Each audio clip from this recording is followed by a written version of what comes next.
अस्सलामुअलैकुम वरहमतुल्लाहि वबरकातुहू। आप लोग कैसे हैं दोस्तों? आई होप कि आप लोग ठीक ही होंगे।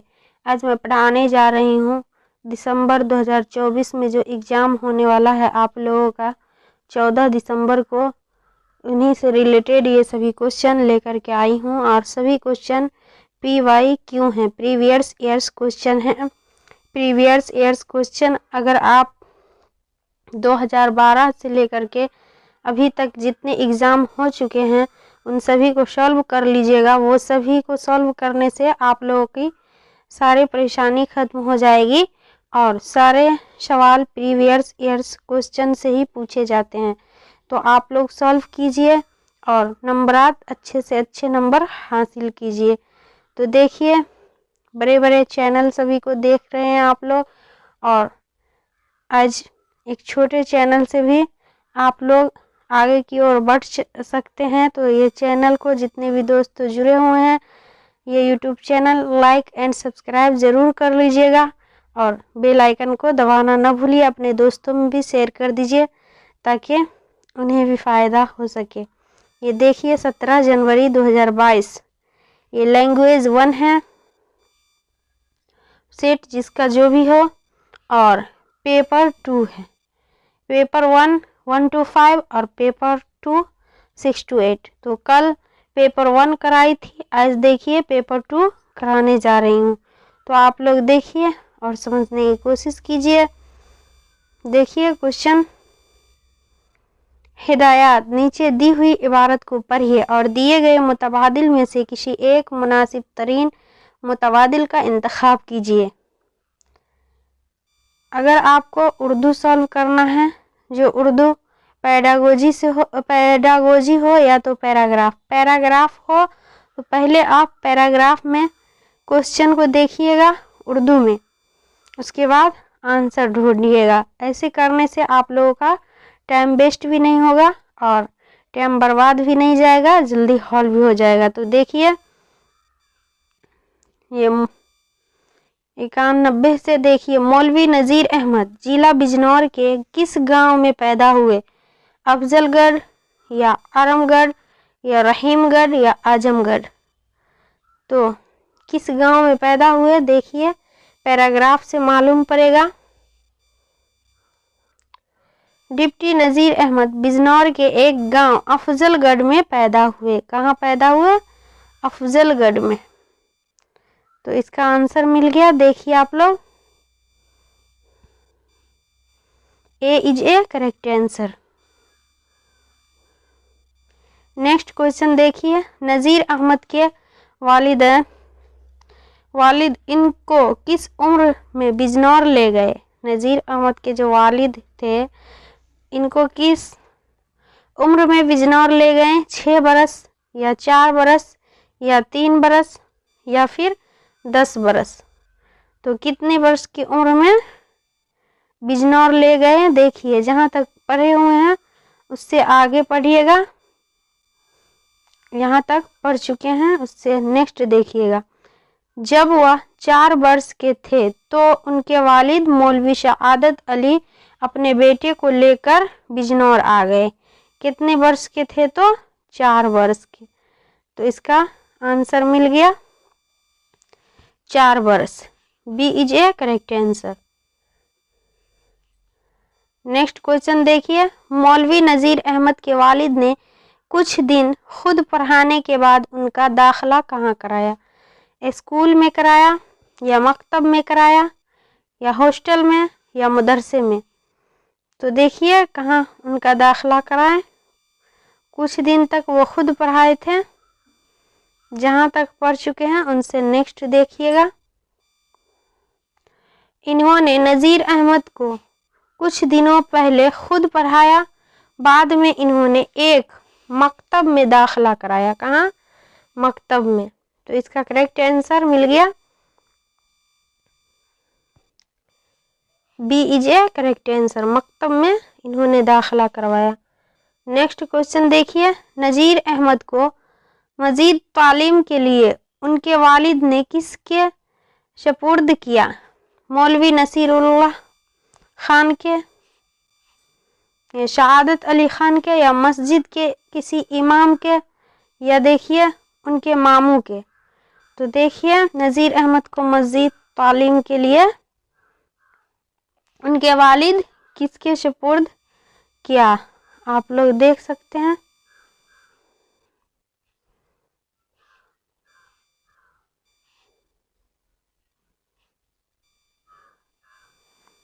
जहाँ तक पढ़े हैं उससे आगे देखिएगा, नेक्स्ट देखिएगा, आपको मिलेगा।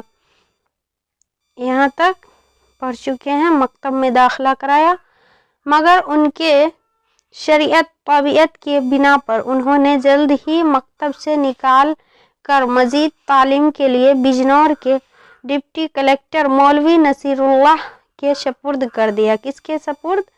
नसीरुल्लाह के सपुर्द। तो देखिए इसका correct answer A is a correct answer, मौलवी नसीरुल्लाह के सपुर्द कर दिया। नेक्स्ट क्वेश्चन देखिए, जब मौलवी नसरुल्लाह खान का तबादला आजमगढ़ हो गया तो उन्होंने क्या मशवरा दिया, उनके वालिद को क्या मशवरा दिया? मज़ीद तालीम के लिए अलीगढ़ भेजने का, या मज़ीद तालीम के लिए दिल्ली भेजने का, या किसी दूसरे शहर भेजने का, या तालीम के लिए मज़ीद तालीम के लिए किसी दूसरे स्कूल भेजने का। तो देखिए पैराग्राफ में उन्होंने क्या, जहाँ तक पढ़े उनसे नेक्स्ट देखिएगा। आजमगढ़ तबादला होने पर मौलवी नसीरुल्लाह शहादत अली को मशवरा दिया, क्या मशवरा दिया कि अपने बेटे को मज़ीद तालीम के लिए दिल्ली भेज दीजिए। कहाँ भेज दीजिए? दिल्ली। तो देखिए इसका करेक्ट आंसर मिल गया, मज़ीद तालीम के लिए दिल्ली भेज दीजिए, B is a correct answer. Next question देखिए, मौलवी शहादत अली ने अपने बेटियों को दिल्ली में किसके सुपुर्द किया? बेटों को, सॉरी बेटियों नहीं, बेटों को किसके सुपुर्द किया? अपने बड़े भाई के, या मौलवी अब्दुल खालिक के, या किसी मकतब के मदरसे के, या किसी मदरसे के मौलवी के। तो देखिए अपने बेटों को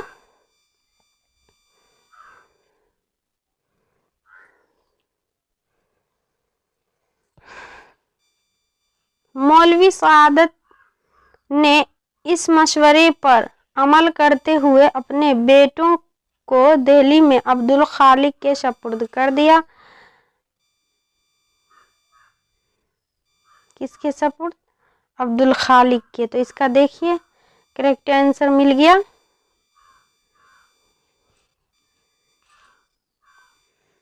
मौलवी अब्दुल खालिक के सपुर्द कर दिया। तो B is a correct answer हो जाएगा इसका। नेक्स्ट क्वेश्चन देखिए, मौलवी अब्दुल खालिक किस जगह मुदर्रिस थे? पंजाबियों के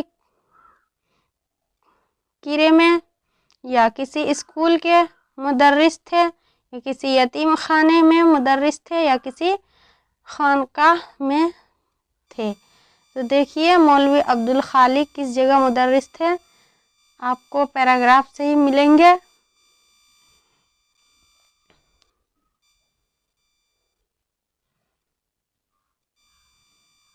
यहाँ तक पढ़े हुए हैं। अब नेक्स्ट देखिएगा, जो कश्मीरी दरवाजे के पास पंजाबियों के कटरे की मस्जिद में मुदर्रिस थे। कहाँ थे? कटरे की मस्जिद में पंजाबियों के। तो इसका करेक्ट आंसर देखिए,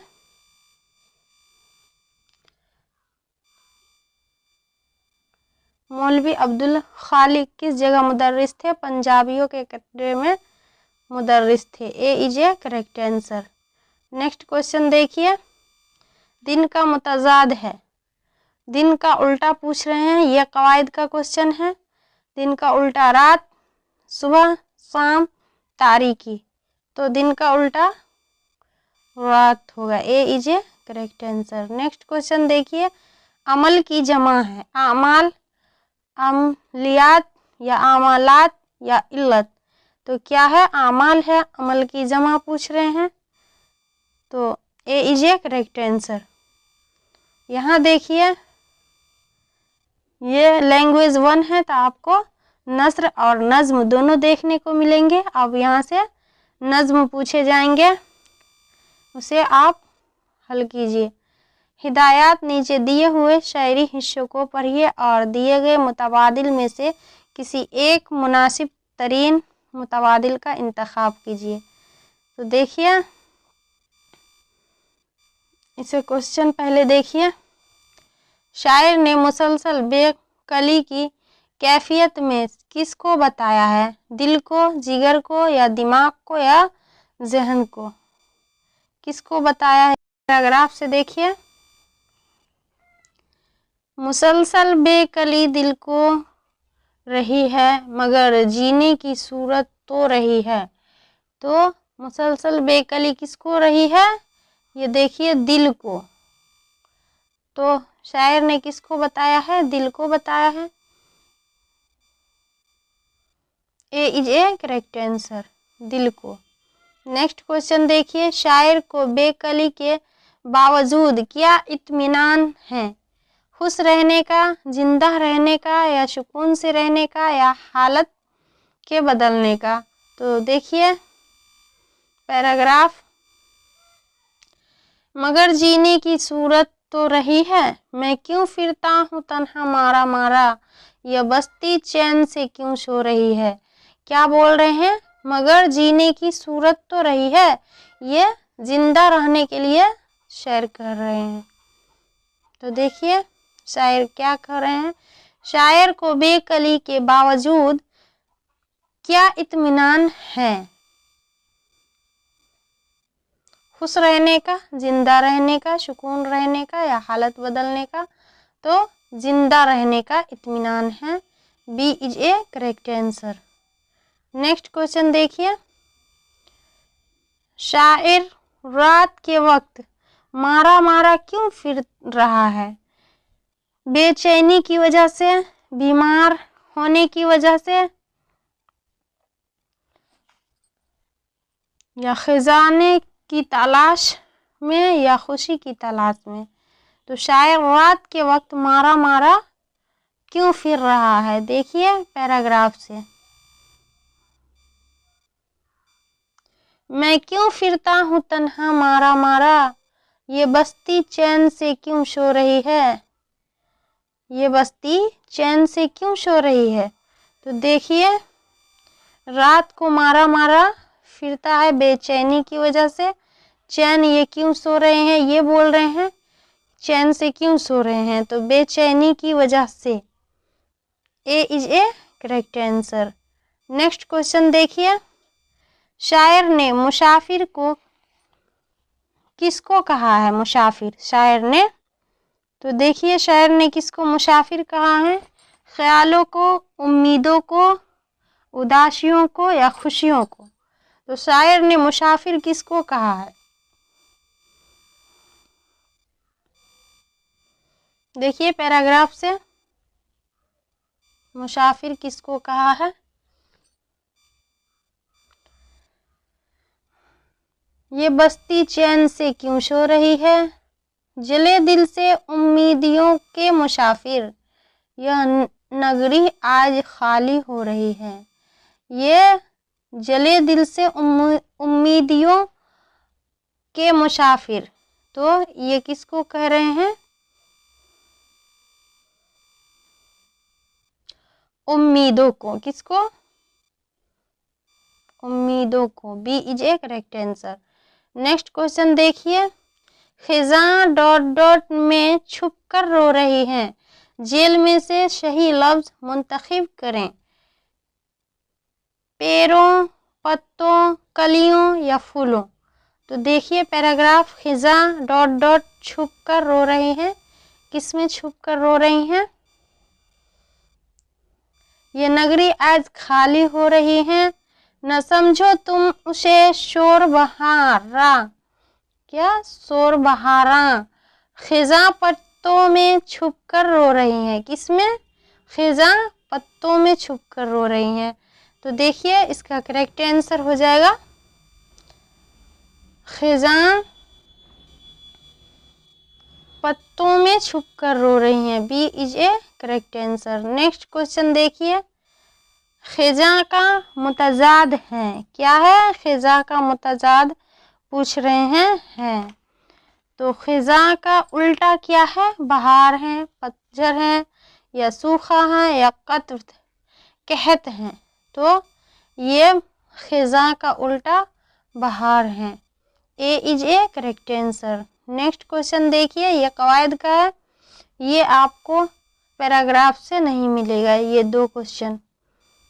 तो अब यहाँ से देखिए पैराग्राफ तो ख़त्म हो गया, आप 15 नंबर आप लोगों का पेडागोजी से मिलेंगे।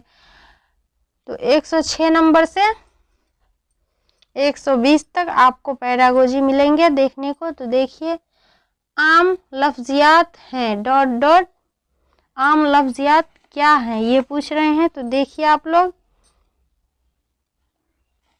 जब हम लफ्ज़ सुनते हैं और पढ़ते हैं तो उन्हें इस्तेमाल करते हैं। कैसे इस्तेमाल करते हैं? हम सिर्फ सुने हुए लफ्ज़ों को इस्तेमाल करते हैं। सिर्फ तो ऐसे नेगेटिव है। हम मतन में पढ़े हुए लफ्ज़ों को इस्तेमाल करते हैं। हमारी बातचीत और तहरीर में इस्तेमाल होने वाले अल्फाज। तो इसका करेक्ट आंसर होगा आम लफ्ज़ियात यही हैं। हमारे बातचीत और तहरीर में इस्तेमाल होने वाले अल्फाज को जितना ज़्यादा बेहतर हो सके करें। तो D is a correct answer 106 number. Next question देखिए, हिंदुस्तान की तालीमी पॉलिसी में स्कूल में ज़ुबान को किस नाम से जाना जाता है? स्कूल में किस नाम से जाना जाता है हिंदुस्तान की तालीम पॉलिसी में, ये पूछ रहे हैं। तो देखिए सरकारी ज़ुबान की पॉलिसी, या कशीर लिसानी तालीम, या कसीर लिसानी तालीम पर मबनी मादरी ज़ुबान, या से लिसानी फार्मूला। तो इसे शे लिसानी फार्मूला के नाम से ही जानते हैं। D is a correct answer. Next question देखिए, पैटर्न को अंदरून का हिस्सा बनाने के लिए रोल या ड्रिल बतौर हुकूमत अमली की वकालत करता है या करती है। तो देखिए पैटर्न को अंदरूनी हिस्सा बनाने के लिए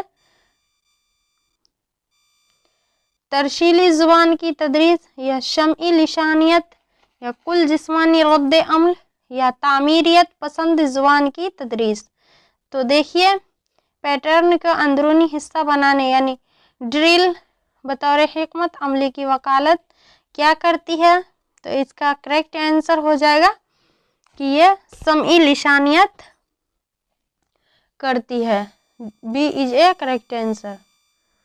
नेक्स्ट क्वेश्चन देखिए, तावनी मुफर्जे स्कैफोल्डिंग हाइपोथेसिस का मानना है, यानी तावनी मुफर्जे का मानना क्या है कि समाजी तामुल वाफिर ज़रिया फ्राहम करता है जिससे आमोजिश अमल में आसानी होती है।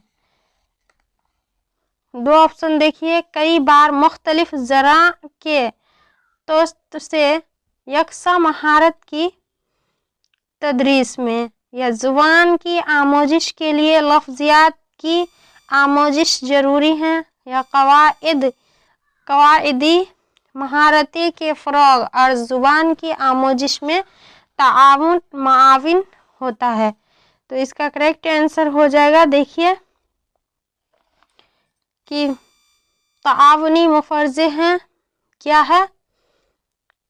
स्कैफोल्डिंग हाइपोथेसिस समाजी ताआवुन वाफिर ज़रिया फ्राहम करता है जिससे आमोजिश अमल में आसानी होती है, यानी जिससे बच्चों को समाजी ताआवुन के ज़रिए अपने आस पड़ोस के ज़रिए कोई भी भाषा हो या कोई भी ज़ुबान हो उसे सीखने में बेहतर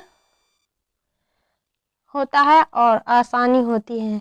तो इसका correct answer A is a correct answer हो जाएगा। नेक्स्ट क्वेश्चन देखिए, उस्ताद आमोज़गारों की तहरीर और तकरीर की सारी मुश्तरका गलतियों को यकजा करता है, बाद में अपनी क्लास में बगैर किसी का नाम लिए हुए सारी गलतियों पर बहस करता है। इस तरह वह क्या करता है?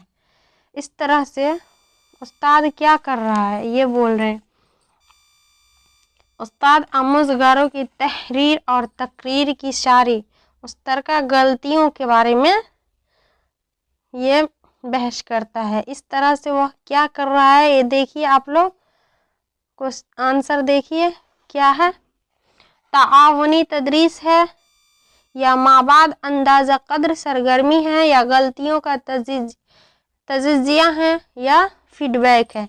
तो ये फीडबैक है, फीडबैक दे रहा है, तो D is a correct answer.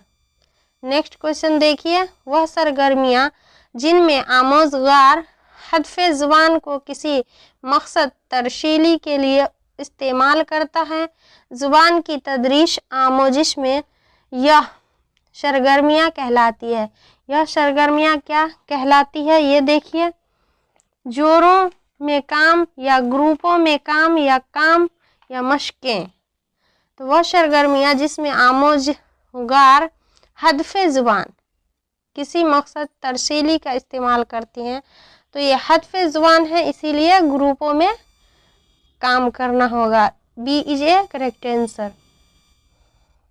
Next question देखिए, उस्ताद 4 तलबा पर मुश्तमिल एक ग्रुप बनाता है और उनसे मतन या कहानी पढ़ने और खुलासा तैयार करने के लिए कहता है। जब तलबा ग्रुप में कार कर रहे होते हैं, यानी कोई काम कर रहे होते हैं, तो जहाँ ज़रूरी होता है वहाँ उस्ताद उनकी मदद भी करता है। यानी बच्चा कोई काम कर रहे होते हैं, अगर उसको कोई ज़रूरत पड़ती है, ज़रूरी होता है, तो मदद भी करते हैं। तो बाद में ग्रुप से कहता है कि वह उसे पूरी क्लास के सामने पेश करे। इसे क्या कहा जाता है? जैसे एक उस्ताद हैं, 4th क्लास के बच्चे को बोल रहे हैं मुश्तमिल एक ग्रुप बनाता है, यानी ग्रुप के साथ मतन कहानी पढ़ने का खुलासा तैयार करते हैं। ग्रुपों के साथ पढ़ने के लिए ये ऐसा कर रहे हैं, तो इसका करेक्ट आंसर क्या होगा? ग्रुप में क्या जाने वाला काम, या ताआवुनी काम, या ग्रुप में पूरी क्लास की बहसो मुबाहसा, या तरशीली ज़ुबान की तदरीस। तो ये उनको मदद भी कर रहे हैं जहाँ जहाँ ज़रूरत पड़ रही है उस्ताद।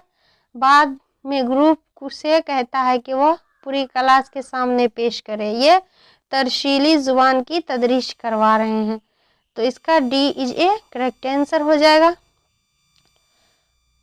माने अखज़ करना का मतलब है, क्या मतलब है? देखिए, माना अखज़ करना का शाहिद और मुनत्तिक पर मबनी माना का इखराज, इतलाक और इदराक को समझना, लफ्ज़ के माना मालूम करना, या मतन का खुलासा लिखना। तो माना अखज़ करने का मतलब ही हुआ कि इतलाक और इदराक दोनों को समझना। जब तक समझेंगे नहीं बच्चे, माना अखज़ नहीं कर पाएंगे। उसका मतलब समझना है कि क्या है फ़र्क इतलाक और इदराक में, तो B is a correct answer होगा। नेक्स्ट क्वेश्चन देखिए, आमोज़गारों में जब पढ़ने की आदत को फ़रोग़ देने के अर्ज़ से दर्ज झेल में से किसकी वकालत नहीं की जाती है? आमोज़गारों में पढ़ने की आदत को फ़रोग़ देने के गर्ज से दर्ज झेल में वकालत नहीं की जाती है, किसकी? तो देखिए, मतन पढ़ते हुए इस्तिंबात करने की, या मतन को अपने साबका मालूमात से जोड़ने की, या देखिए महज मतन को कोड करने की, या लफ्ज़ ज़ुबान के टुकड़े से माना अखज़ करने की। तो इसका करेक्ट आंसर हो जाएगा आमोज़गारों में पढ़ने की आदत को फ़रोग़ देने की गर्ज से दर्ज जेल में वकालत नहीं होती, जो मतन को अपने साबका मालूमात से जोड़ने की इसमें आदत नहीं होती है। B is a correct answer हो जाएगा इसका। नेक्स्ट क्वेश्चन देखिए, मीना मतन और बोलने में मुस्तमिल लफ्ज़ तख़ील को पहचानती है लेकिन खुद इस्तेमाल नहीं कर पाती, इस तरह की लफ्ज़ियात को आप क्या कहेंगे? यानी मीना एक बच्ची है जो मतन को बोलने में मुस्तमिल लफ्ज़ तख़ील को पहचानती हैं, वो बोल सकती हैं लेकिन खुद इस्तेमाल नहीं कर पाती हैं। मीना जो एक बच्ची है तो वो किस तरह की लफ्ज़ियात को आप क्या कहेंगे? इस तरह से उसे हम क्या कहेंगे? तो देखिए क्या कहेंगे,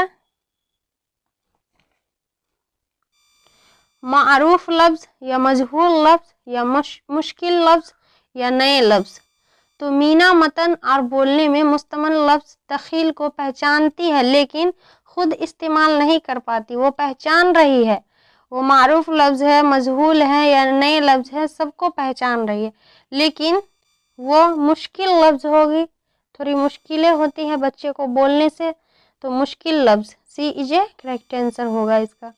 नेक्स्ट क्वेश्चन देखिए नेक्स्ट क्वेश्चन, उस्ताद दर्ज जेल सरगर्मी हर रोज़ मुनाकिद करता है, क्या मुनाकिद करता है? देखिए, पूरी क्लास को 5 ग्रुप में तकसीम करता है और आम रोज़मर्रा के मौज़ूआत या तकरीब वगैरह के बारे में बातचीत करने के लिए कहता है और फिर हर ग्रुप के एक फ़र्द को दूसरे ग्रुप से पूरी क्लास की सरगर्मी के बारे में बातचीत करने के लिए कहता है। वह किस चीज़ को फ़रोग़ देने की कोशिश करता है? एक उस्ताद है जो पूरी क्लास को 5 ग्रुपों में तकसीम करता है, 5-5 बच्चों को अलग अलग करता है और आम रोज़मर्रा के मौज़ूआत, यानी रोज़ कुछ न कुछ जो मौज़ूआत देते हैं उस पर बातचीत करते हैं। तो वो किस तरह के फ़रोग़ देने की कोशिश कर रहे हैं? तो देखिए, बुनियादी तरशीली महारत को फ़रोग़ दे रहे हैं, यही सही है इसका, ए इज ए करेक्ट आंसर। ये बुनियादी तरशीली महारत को फ़रोग़ दे रहे हैं। ये देखिए, वक़ूफ़ी तौर पर तरक्की या याफ्ता लिसानी महारतों को ऐसा नहीं है, वक़ूफ़ी नहीं कर रहे हैं। ये मुबाहिसे की महारत को या ग्रुप में बहस व मुबाहिसे को तो नहीं, ये भी नहीं होगा, A is a correct answer होगा। नेक्स्ट क्वेश्चन देखिए, तदरीस आमोजिशी अमल के दौरान तलबा की पेश रफ्त की निगरानी करने और उसे बेहतर बनाने के लिए वज़े किरदा अंदाज़ा कद्र को कहते हैं, क्या कहते हैं? वज़े किरदा अंदाज़े कद्र को। तो देखिए इसका क्वेश्चन क्या कह रहा है, तदरीसी आमोजिशी अमल के दौरान तलबा है एक बच्चे की पेश रफ्त निगरानी के लिए वो क्या कर रहे हैं? आमोज़गारों का अंदाज़ा कद्र या आमोजिश के लिए अंदाज़ा कद्र या आमोजिश का अंदाज़ा कद्र या अंदाज़ा कद्र बतौर आमोजिश। तो तदरीसी आमोजिशी अमल के दौरान ये पेश रफ्त जो है आमोज़गारों का अंदाज़ा कद्र है, आमोजिश के लिए नहीं है, आमोज़गार का अंदाज़ा कद्र नहीं है, आमोज़गारों का अंदाज़ा कद्र, ए इज ए करेक्ट आंसर होगा। नेक्स्ट क्वेश्चन देखिए, कौमी तालीमी पॉलिसी 2020 NCF 2020 में क्लासिकी ज़ुबान के मुताले की सिफारिश की जाती है। ये जो शिक्षा है NCF 2020 NCF national curriculum framework 2020 में क्लासिकी ज़ुबान के मुताले की सिफारिश कैसी दी जाती है? तो देखिए, ये नेशनल करिकुलम फ्रेमवर्क क्या कह रहे हैं कि कौमी तालीमी पॉलिसी 2020 में क्लासिकी ज़ुबान मुताले करती है। क्या मुताले करती हैं? से लिसानी फार्मूला में एक ज़ुबान के तौर पर या लाजमी ज़ुबान के तौर पर या इजाफी मुताबादिल के तौर पर या शानवी ज़ुबान के तौर पे। तो ये लाजमी ज़ुबान नहीं होगी, या इजाफी भी मुताबादिल नहीं होंगे, या शानवी ज़ुबान भी नहीं होगी। ये NCF हमेशा बोलते हैं त्रिभाषा को से लिसानी फार्मूले में एक ज़ुबान के तौर पर सिफारिश करनी चाहिए बच्चे के लिए। A is a correct answer. Next question देखिए, आईन हिंद के 8वें शेड्यूल में कितनी ज़ुबान का अंदराज है? आईन हिंद जो है उनमें कितनी ज़ुबान का? तो देखिए 22 ज़ुबानें हैं, 18 ज़ुबानें हैं, या देखिए फिर 26 ज़ुबानें हैं, या 1179 ज़ुबानें हैं। तो ये तो होगा नहीं। ये है आईन हिंद के 8वीं शेड्यूल में कुल 22 ज़ुबानें इस्तेमाल होते हैं। कितने ज़ुबानें? 22। A is a correct answer. Next question देखिए, ये लास्ट है। आम लफ्जियात क्या है? ये आम लफ्जियात क्या है? हमारे बोलने, लिखने और इस्तेमाल होने वाले अल्फाज, किसी के बोले जाने वाले अल्फाज की पहचान, या पढ़ते हुए लफ्ज़ों की पहचान, या हमारी समझ में ना आने वाले अल्फाज। तो आम लिसानियात यही हैं कि हमारे बोलने, लिखने में इस्तेमाल होने वाले अल्फाज। ए इज ए करेक्ट आंसर हो जाएगा। आई होप कि आप लोग समझ गए होंगे और समझने की कोशिश भी कीजिए दोस्तों। ये सभी क्वेश्चन आप लोगों के लिए अहम निकात लेकर के आई हूँ और बहुत ही अहम फुल है। एग्ज़ाम देकर आइएगा तो आप लोगों को महसूस होगा कि ये सारे क्वेश्चन से ही आप लोगों को टकराएंगे सारे क्वेश्चन। तो ज़रूर देखिए, अपने दोस्तों में शेयर कर दीजिए और लाइक एंड सब्सक्राइब ज़रूर कर लीजिएगा। अस्सलामु अलैकुम दोस्तों।